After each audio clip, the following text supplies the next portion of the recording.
All right, you guys, happy Wednesday. It is March 21st, and I'm super excited about our team call tonight. We have an epic guest speaker, and I know a lot of you guys follow Brittany Legette. If you don't follow her, she's an awesome source of inspiration for someone who builds this business with so much integrity. And I don't follow a ton of coaches in the network, but I've followed Brittany Legette pretty closely since I first started coaching. And the reason is because she talks so highly of her team. She represents this network in such a integrity-driven way. Like she's the type of person that's going to do the right thing whether or not anyone was going to know. And I just think that's someone that you want to embody when you're building an organization. So she can give you her backstory, and she's going to talk about her in a lot of details. Brittany, they're blowing up the chat because everybody loves you, girl. But she is leading a 15-star diamond team, which is the highest rank you can achieve in the company, something we're so close to, you guys. Brittany is a 5-time elite coach, I'm guessing. Yeah, 5-time elite coach, which means 5-time elite team.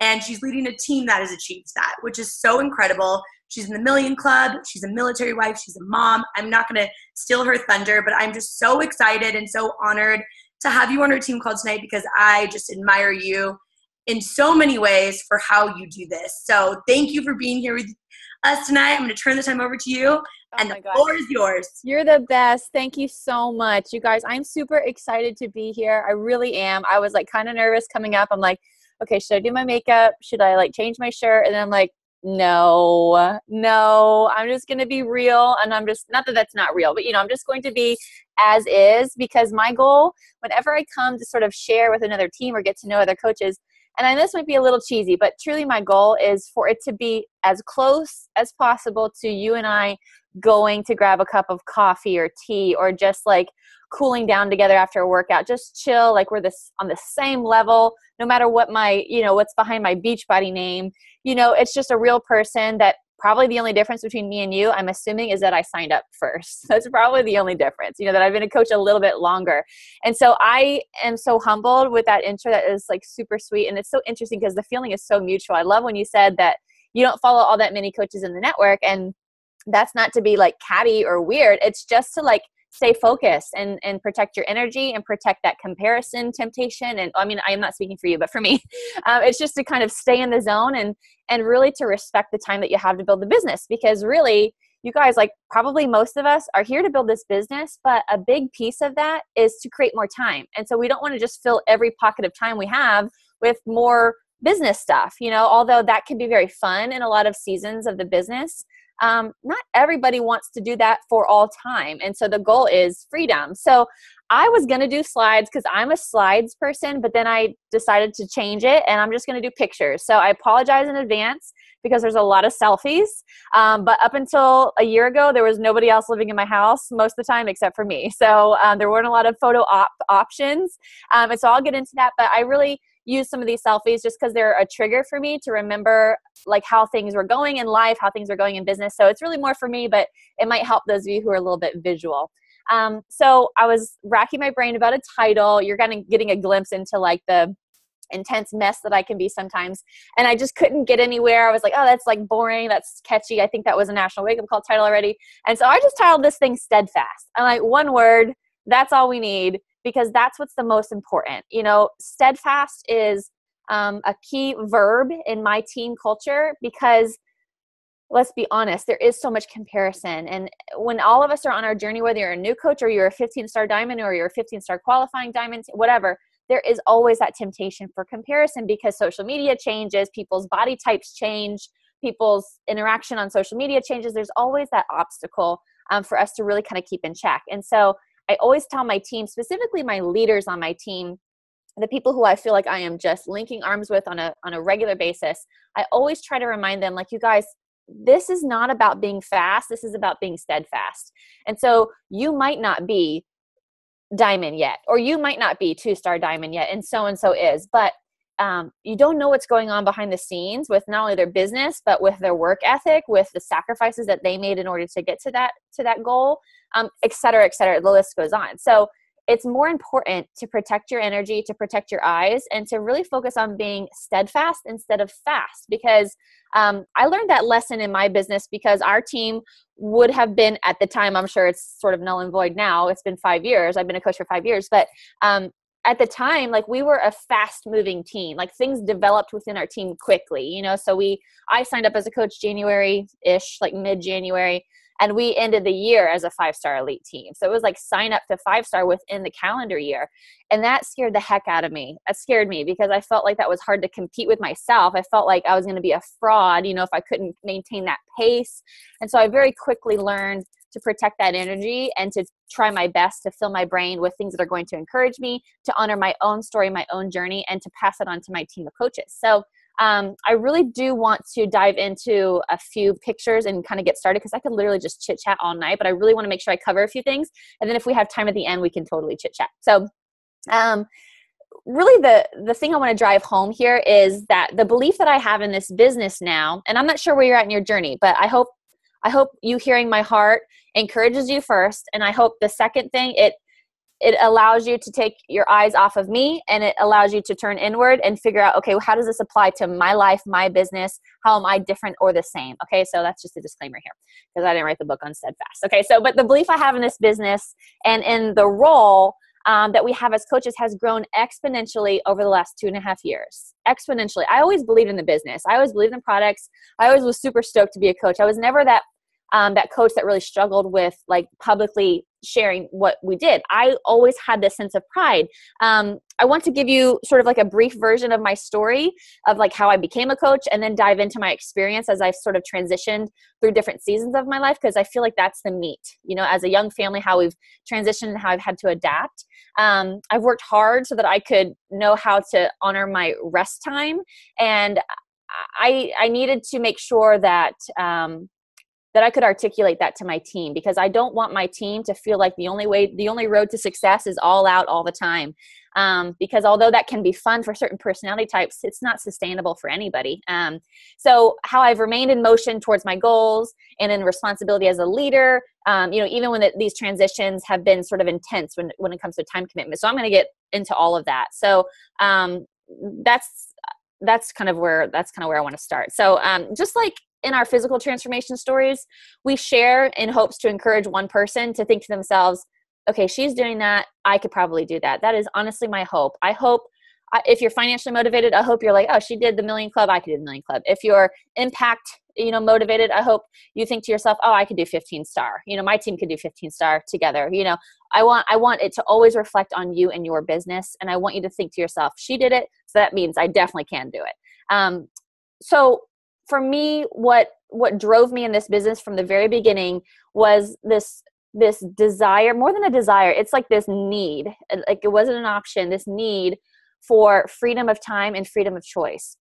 Finances have always been important to me. I'll just be honest, because to me in my brain, I don't know if you know much about the military, but there's sort of a lack there. So like in terms of finances. So I knew that the financial piece of our journey was really important for us to actually carry out the things that we wanted to do as a family. So finances have always been really important to me, but the kickers, the real clinchers for me are freedom of time and freedom of choice, always from the very beginning. Little did I know that the main vision of freedom of time, freedom of choice would carry over into my journey through infertility, through figuring out how to become the kind of mom I wanted to become while still, you know, committing to my business and my team. I had no clue that it was going to interweave into every aspect of my life. So here's sort of like my 3-minute version of how I became a coach, and I'll try to hit the main points. So I found my coach. She didn't find me. I found my coach on social media. Sorry if you've heard this before, but I'll be real quick. So I found my coach on social media. The way I found her is that we have the same wedding photographer. So my coach is Lindsay Matway. And so we have the same wedding photographer. The photographers posted a picture of like, you know, their edited bride and groom picture on their page, and it was in my feed. And I just commented just to give the photographers encouragement, like, oh, that's a beautiful picture. Congratulations to them. And then I just randomly ended up on her page. So before this was January 2013. Before this, I was a newlywed, recently moved to San Diego with my husband because he was in a training program there. I left my entire family. I left my career as a nurse. I was basically by myself most of the time. And I was really involved in like boot camps and Tough Mudders and spin classes. Not that I was like the picture of fitness, but I was really active in Florida and in my home. Then I moved to San Diego, didn't know anybody. Money got real tight because we cut to one income, and I just felt like a hermit, so all I did was clean, which is nothing wrong with that. It was an honor to serve my family in that way, but all I did was clean, and I baked way too much. That was like my love language. I it's like a newlywed. I was baking. My husband was burning a bazillion calories every day in the training program that he was in, so he didn't care, but it didn't, affect me like it did him. So I gained that happy weight that a lot of people experience as newlyweds or as any sort of season of life change. So I was in this new place. We couldn't technically afford a gym membership in January 2013. So I had an infomercial copy of P90X that I had started and stopped like 2 other times. I bought it like years ago. And so I happened to have it, and I unpacked it, and I saw it on my shelf in my little tiny 1-bedroom apartment living room. And for me at that point, something clicked, and I was just tired of being a quitter. I felt unimpressed. I felt kind of like, okay, here I am as a nurse, someone who cares a lot about wellness. And I, have lived my, the last few years educating patients and discharging them, encouraging them to live better. And here I am like eating brownies and Oreos, like literally every day and barely moving a muscle. I felt very convicted just for myself. It wasn't about weight. It wasn't about muscles. It was about the fact that I'd quit that program multiple times and I never finished it, never saw it through. So that was the brief version. So fast forward through, I see the wedding picture. I land on Lindsay's page. She just finished P90X. I'm a week into it for the 3rd time. So she has these P90X results. I'm like, what in the world? This is so weird. I'm like a true introvert, you guys. Like I do not reach out to strangers. It's not my thing at all. I'm super awkward when it comes to like reaching out to strangers. But that allowed me to feel comfortable reaching out to her. Like, hello, that was seriously perfect. And so I reached out to her and I said, hey, congratulations. I saw Corey and Abby's photo of you guys. It's a beautiful picture. Weird thing. I just saw your P90X transformation and I'm like on week 1 of my 3rd attempt. And I just wanted to tell you, it was super encouraging to me. Like it made me feel like I could actually do it this time. I didn't know she was a coach. I didn't know it was a business. I had no idea. I just knew it worked for her. And so again, like we talked about in the beginning, if it worked for her, why couldn't it work for me? So that was my introduction as a coach. That was why I became a coach. I reached out to her. I said, hey, I'm doing P90X. I would love some help. Like do you have any tips for me? She invited me to a challenge group. I drank the Kool-Aid. I grabbed Shakeology because I was like, I don't know, nothing have been doing in the past worked. So let me try this. And I know I can get my money back. Plus I'm a military family. So if I become a coach, it's free. So all these things were going through my head. It was very non-committal. It was more like, what can help me get through this for the final time and not be a quitter anymore? Okay. So that's my story. That's how I sort of ended up in Beachbody. And that literally took a day of me being like a discount coach until I saw the vision. I thought to myself, like, why is this person so into these groups on Facebook? Like, what's in it for her? That was going through my mind. I didn't know her. She's a complete stranger to me. And so my wheels were turning. So I was that coach that like Googled and researched and read Better Business Bureau reviews. I was that person. And so I went to her. I said, I need to be a coach. I need to save some money on my Shakeology because I can barely afford it right now. Tell me what I need to do. And then it just kind of grew from there. Literally within a day, I saw the vision. My life, what I was living out was my husband gone all the time, literally gone all the time. And so I knew I didn't like that. And I knew I didn't like living just like being so stressed about finances. It really wasn't about the amount of money that we had. It was just, I didn't like feeling uncomfortable or worried about our bank account all the time.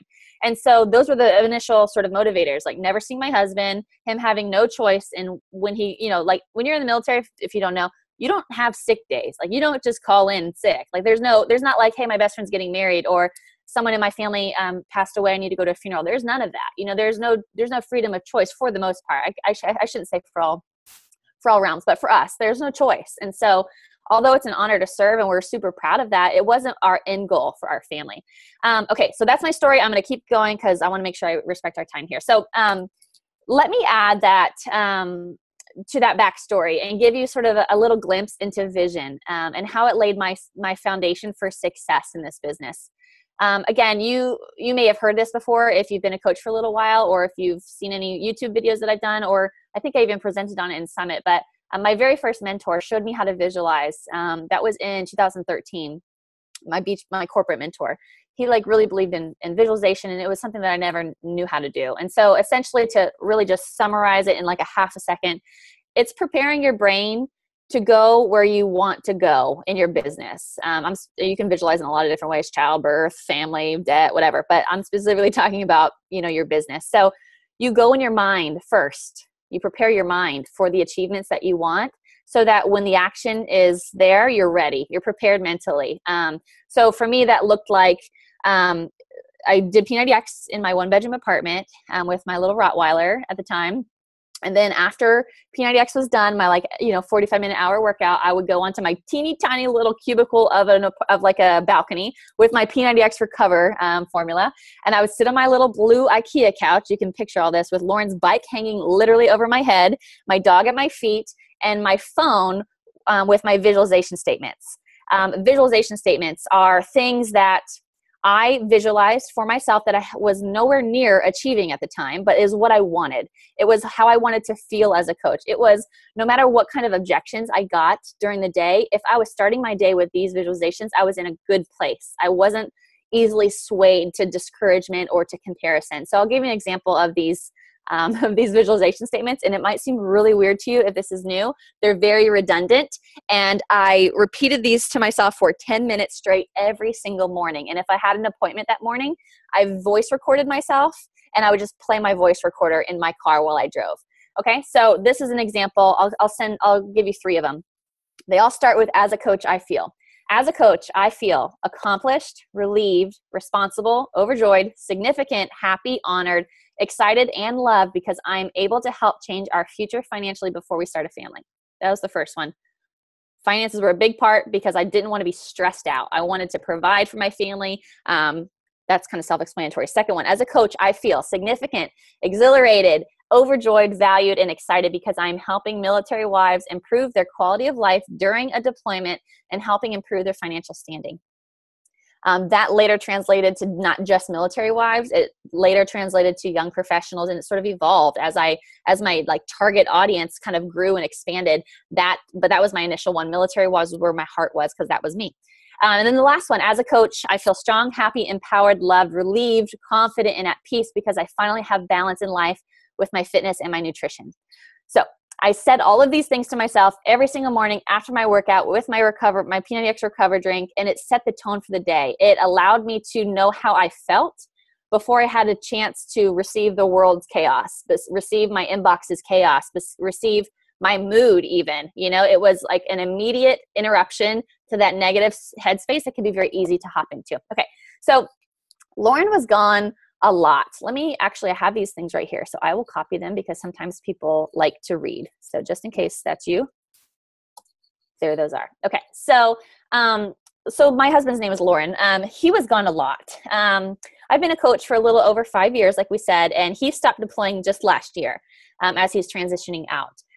So for the first 4 years of my business, he was gone about 275 days a year, every year. Whether he was deployed or not, he was rarely home. And when he was home, it was incredibly stressful, a lot of military prep, a lot of just back and forth, like home one night at 9 p.m., back out the next day at 4 a.m., that kind of deal. So when they're home, it's really just to see their eyelids closed. So I had a choice to make. I didn't like that situation, although I respected his choice to serve and quickly got on board as a military family, but I knew I wanted to work hard in order to create a choice for our family. I really wanted him to choose whether or not he stayed active in his career because it was something he wanted to do. I didn't want him to feel forced or sort of cornered because it was something he had to do. So I pictured our life when we started a family, and I just didn't see myself working a full 12-hour shift in a hospital 3 to 4 days a week when he was deployed and trying to figure out childcare 3 to 4 days a week for like 13 plus hours a day. There's absolutely nothing wrong with that if that's your jam. It just wasn't mine. I didn't want to do that. I knew I didn't want to do that. It wasn't my heart.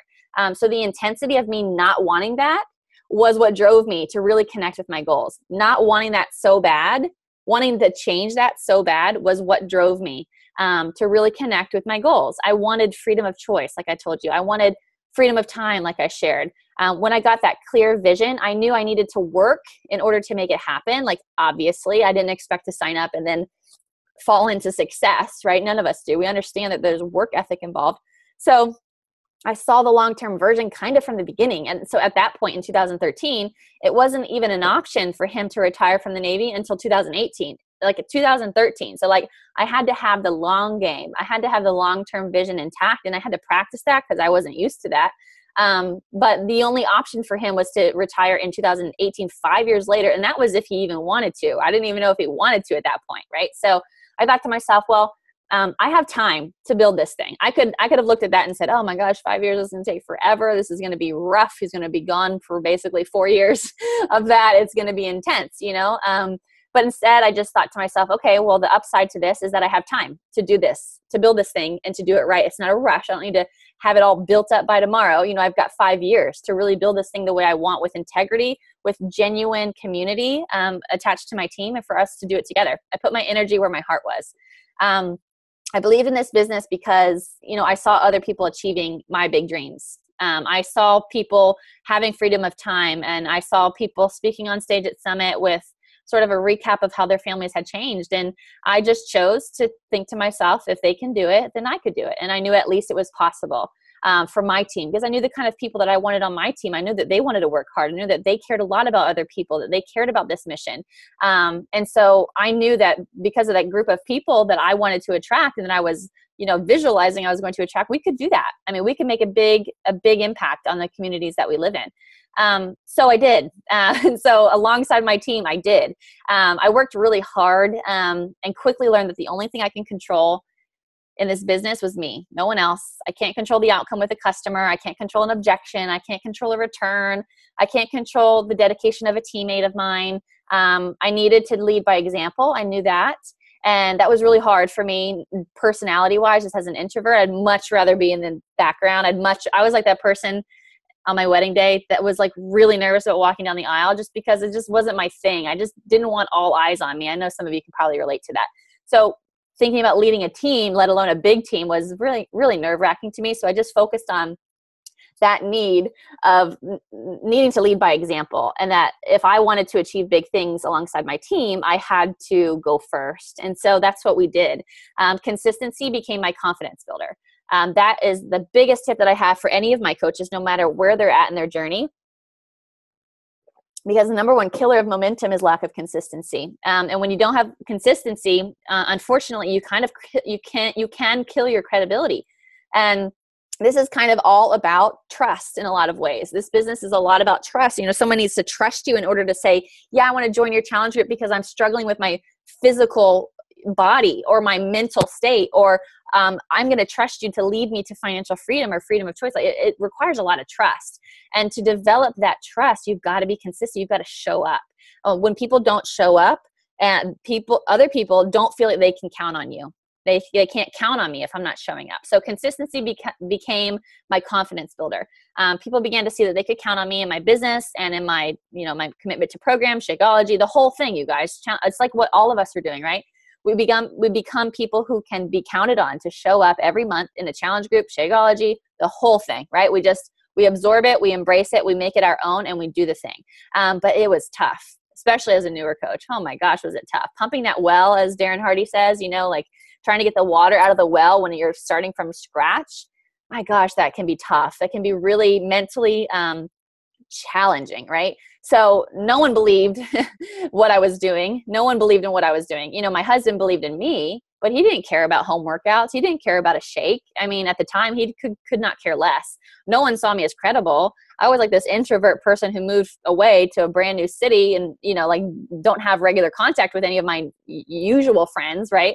Or my usual contacts, or I didn't even have a nursing job anymore. So I didn't have employees to sort of, nobody thought I was credible.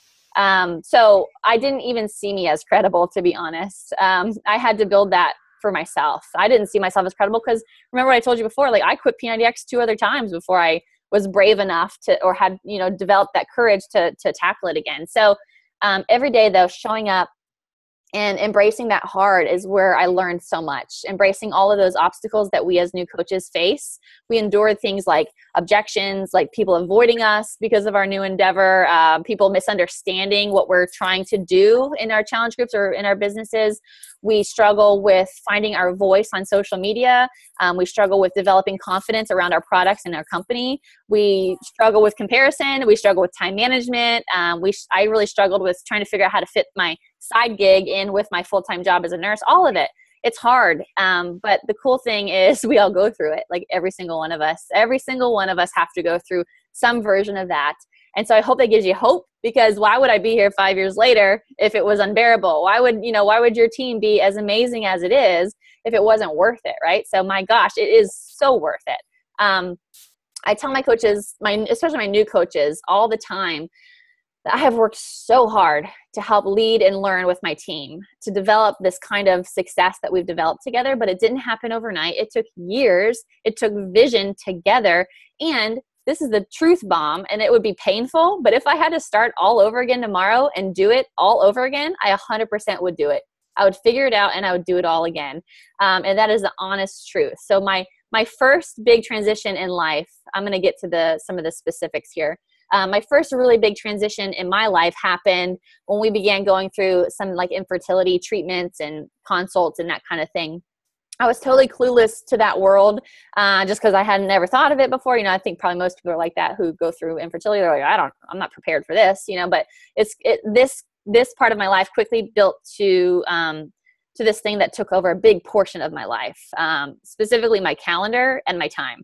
And so I went from sleeping in, never setting an alarm clock, working out whenever I wanted to as a single person whose husband was often gone, taking care of my household while Lauren was not there, and spending whatever amount of time I wanted to on my business and with my coaches.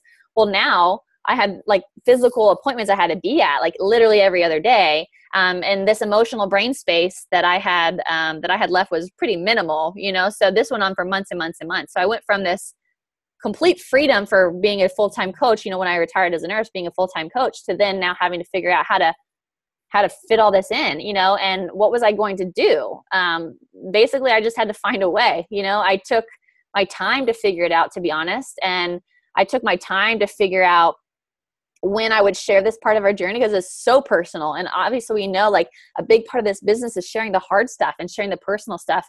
It was just such an emotional piece for our family. It was really tough to figure out, when was it right to share? When was it awkward to share? When did I feel at peace to share? So there was a lot of sort of turmoil and emotional energy that went into that. And for us, that really wasn't until a few months, quite a few months into that journey. And not until we knew that we were going to move on to IVF treatments. This was really tough. This is just one representation. All of us have something. It was tough for me to find my role and my voice on social media when a huge, huge part of my life and my heart and my energy was a secret. It was a secret to everybody. And I'm like trying to be this positive leader, goal driven, committed.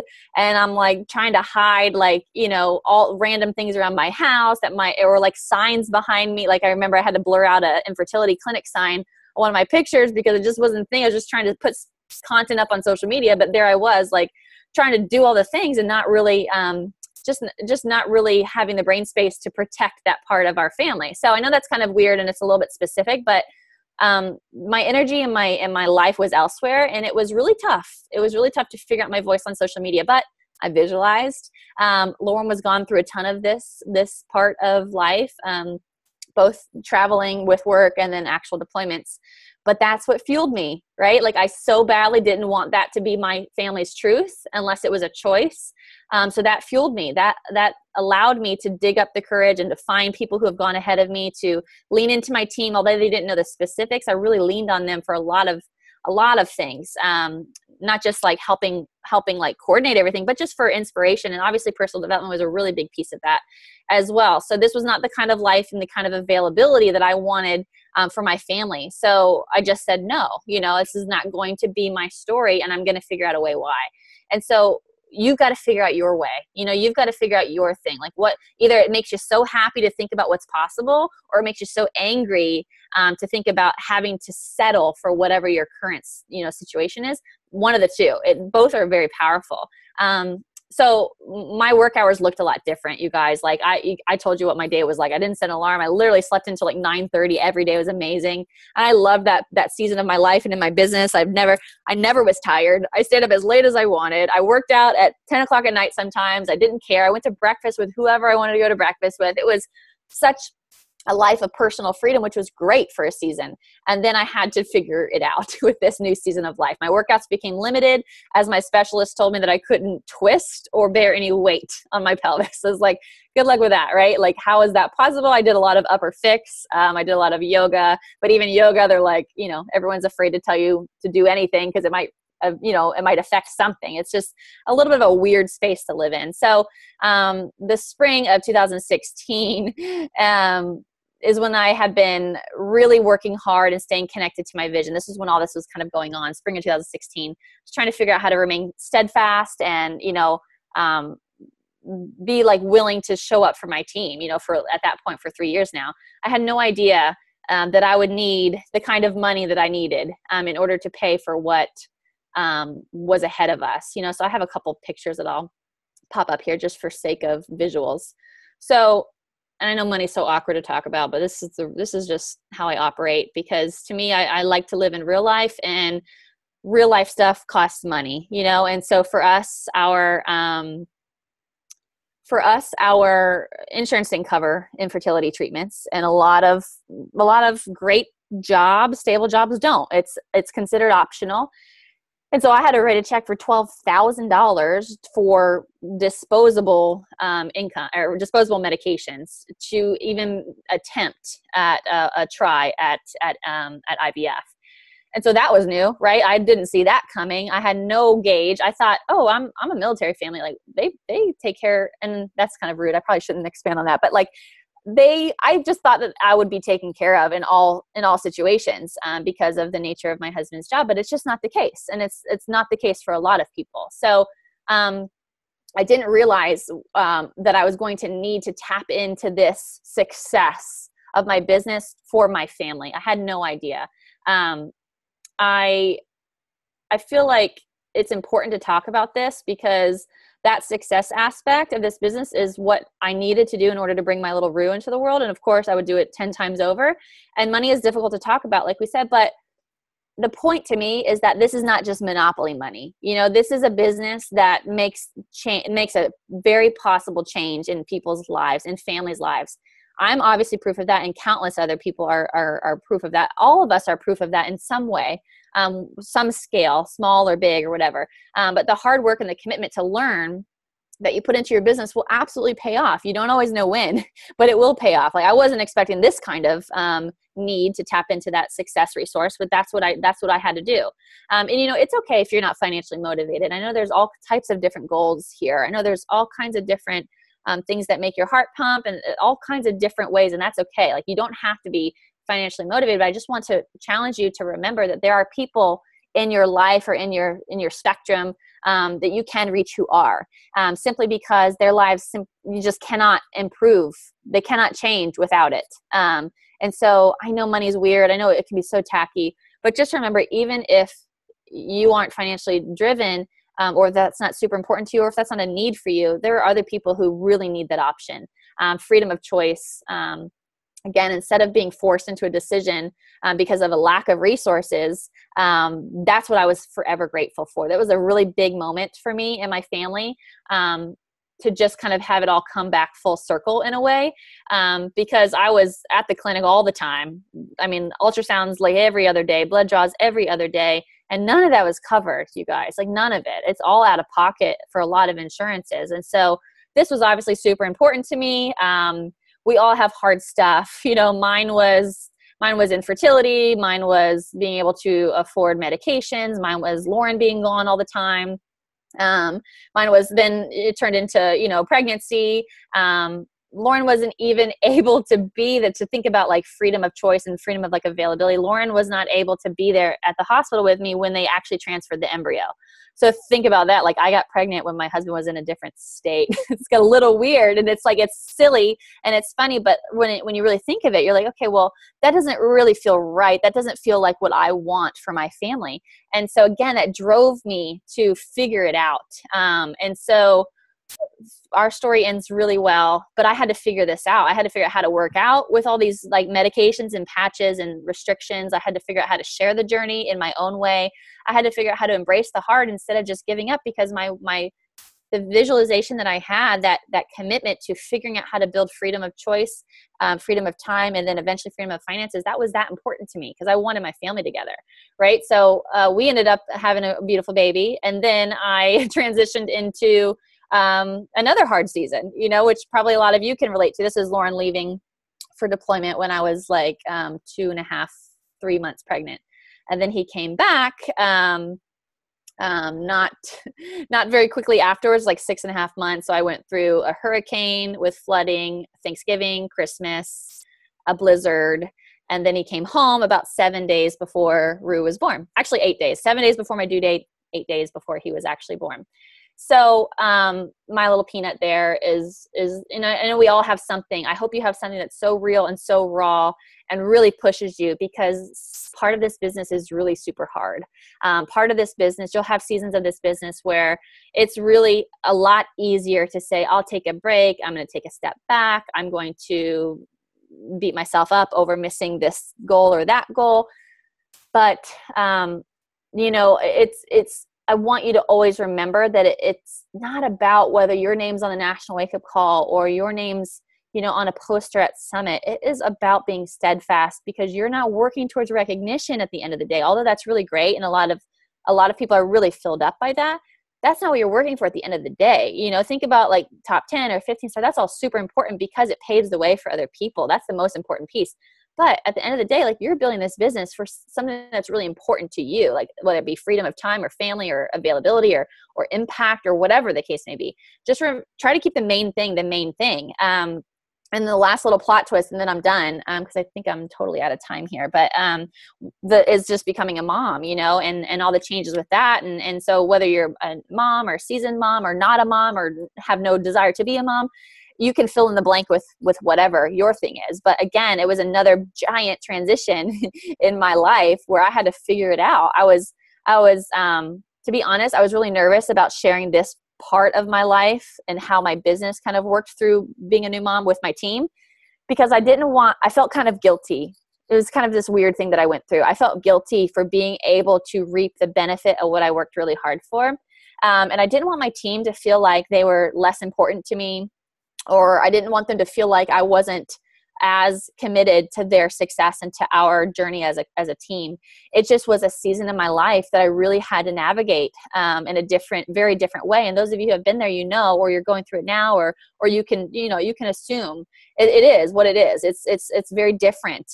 Again, remember, going for me, like never setting my alarm, basically taking care of myself and my dogs, and hardly even ever my husband, because he wasn't there 275 days a year, to then transitioning to leading a 15-star team with a little life and all that's involved. And so we all go through that.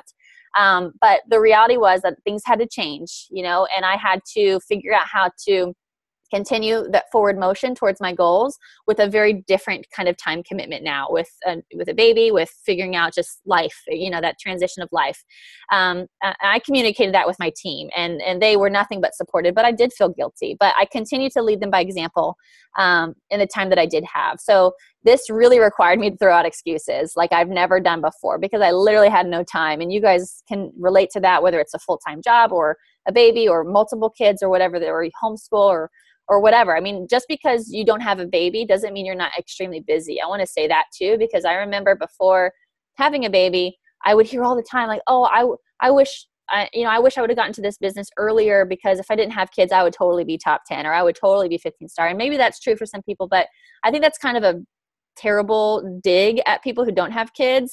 So I just wanted to say that if you don't have kids, I remember very clearly how busy I was before having a kid. It's still very busy. It's just a different kind of busy, but it's still very busy. So don't count yourself out there, but you will be challenged, and you will be better for it when you are taking a transition in your life and trying to figure out how to remain locked into your goal, into that forward motion.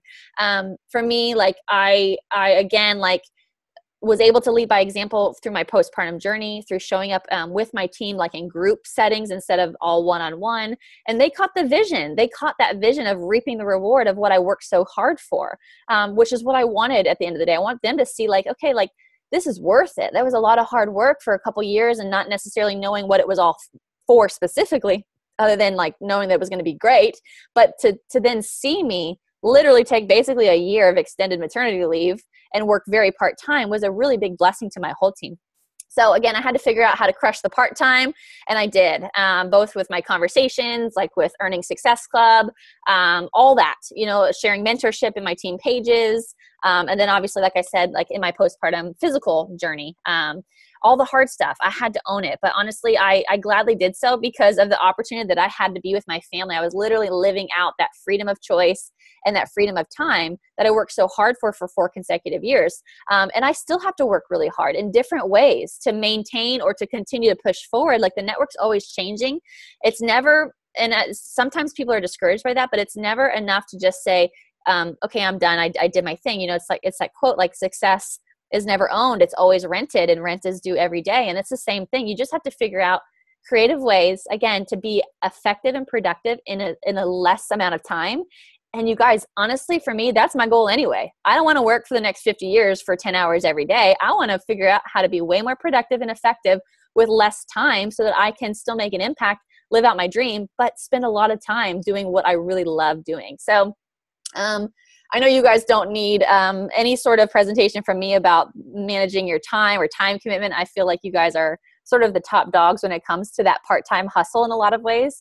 But I feel like when it comes down to it, it's just the simplest things. It's sacrificing sleep when I need to, which is that ideal long-term? No, but that's the season of life that I'm in right now. Working from a list, setting personal goals, asking for accountability, and giving myself grace, honestly, when the whole way through, when I know I mess up or when I stumble.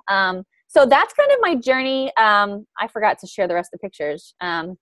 So this is something that I had made for my team a little while ago, and actually I'm thinking about doing it again on Etsy just because I love it. It's just like a little tiny little thread bracelet that just helps them to remember that they are a vital part of the team. My team is Dynasty United, that this tribe is better because of them, and that it's so important to be steadfast and stay the course, because that belief and that commitment to plug in is what gives you that accountability that you need to build the confidence to then practice the skill to be really proficient in the work that we do as coaches. So, and this is just freedom of time and figuring it out however you can, personal development while breastfeeding. Sorry if that offends anybody, but just figuring out however you can and just living the life and not ever being complacent with what needs to happen in order for you to move forward. That's all I have. Those are my notes. Brittany, yes, you are seriously incredible. Just like, I thank you so much for being so honest and raw and genuine about your story, because I know there's so much personal details in that, but it's so helpful for coaches regardless of tenure, and just like as people to hear how you kind of worked through that. I can't even imagine like sitting there thinking about it. And it's funny because you said, you wanted to be an example for your team of kind of what this life can look like afterwards and be that example. But like, I'm not even close to having humans like at all. But like, you're such an example to me. And I know so many of us on here that are starting families. Yeah. Like why it's so important to stay steadfast and like look at the life that you can create. So thank you. Yeah, of course. From the bottom of my heart for sharing your honest journey. I have 2 questions for you. And if anyone else has questions, to drop them in the chat real quick. But one thing I wanted to ask is like, as like an introvert and someone who, kind of claims they're a little more soft spoken, what would you give? Because I'm not really like that. And so what would you give advice wise to someone who is just like paralyzed by fear to invite or send the friend request or post the Facebook post, whatever it would be? Yeah. So for those that operate like me, and I know there's all kinds of different, nuances of that introversion, but, for me, it's really important that I just focus on one person at a time. I think introverts have a real strength with personal connection a lot of times, although it still might be scary. If you get together with one person, you could probably warm up to them, and eventually they'll be telling you their whole life story because they trust you. That's usually what happens. It's just the strangers or the mass, the mass sort of,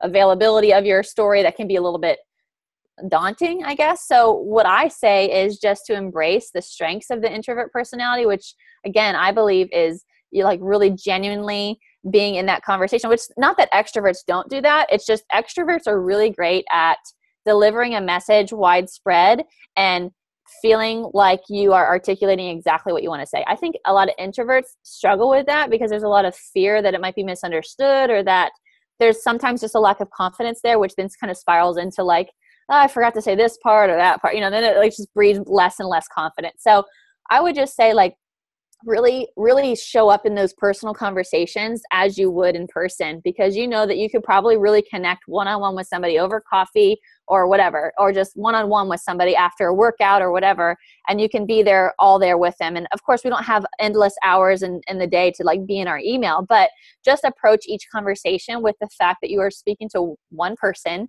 and that's great. And even as you develop more confidence in your social media, it's important that you do the same thing with your mass posts or the posts that are seen by more people. Really just have that specific person in mind when you're developing the language or the type of post that you're trying to, like a lot of us call it like your avatar or your niche market or your target customer or whatever. All those people, like just specifically think of the person. Don't think of the masses, because honestly, when we think of the masses, especially as introverts, when we think of the masses, we hardly ever hit anybody. It's really important that you like hone in on the person that you're trying to reach and speak their language. I hope that helps. That's what I do anyways. Totally. I love that. That's such good advice. And then the other question I had is for postpartum journey. If someone, for example, lost like 50 pounds and then all of a sudden they, had a baby, and obviously their life and their body and everything looks so different, how like maybe personal development recommendations, or kind of how did you muster up that courage to share so authentically in like such a beautiful way your postpartum journey? Well, this was I think it was the way was paved for years before with mindset and personal development. So that's the first thing I could say is just, again, it's like you never know when those little aha moments are going to come back to you from last year's book or 2 years ago, and you don't even remember who said it, but you remember it.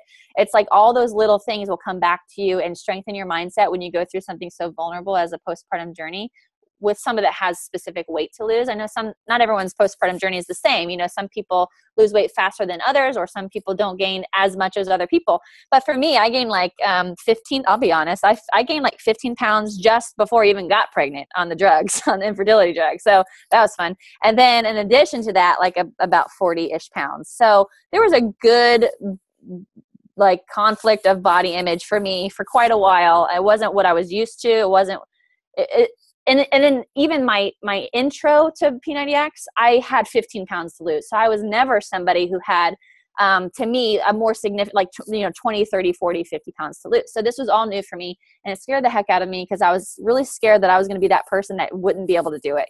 That was where my lack of confidence came in. So I just decided to do what I've done before. Like, in order to build belief, you can insert the business, you can insert fitness, whatever. In order to develop your belief, you just have to keep showing up. And so you put one foot in front of the other. You eat an elephant one bite at a time. All the sayings, that come to mind. So for me, I knew I had to tackle this journey, whether I liked it or not. I know I didn't want to stay where I was. I know I was very uncomfortable. I didn't feel anything like myself. And I cared enough about changing that to show up. And so for me, it was first 21-day fix. And I saw such small changes. It was easy to be defeated. But again, I built my confidence by consistently showing up. So an easy way for me to build confidence and to show up is by posting publicly. Because I have this thing where, it's the reason I became a coach. If one person knew I was doing something and I let them down, it was going to eat me alive. A lot of us kind of feel that way. So posting publicly means that someone's expecting me to show up. And if I don't, at least one person's going to notice. And that was the inner, I don't even know if people really notice, but for me, that was what I told myself. And that was enough to keep the ball rolling and to show up every single day.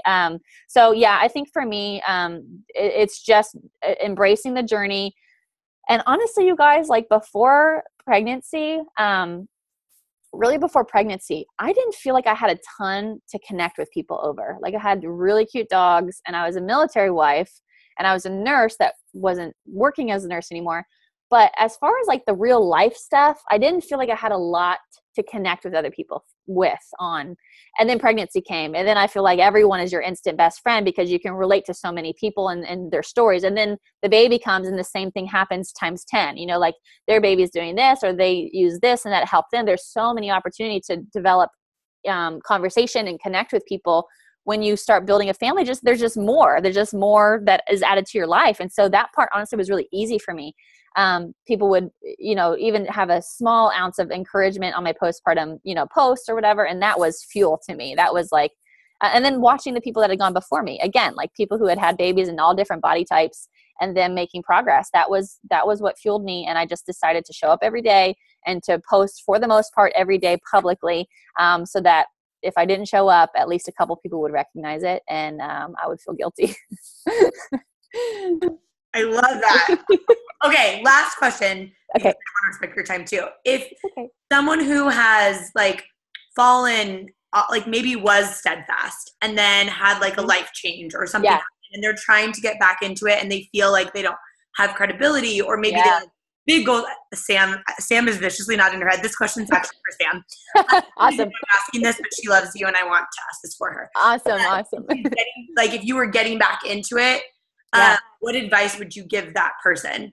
Yeah. Okay. So, this is the thing. And we kind of talked about this in the beginning. Unfortunately, when we disappear, it could be for such valid reasons.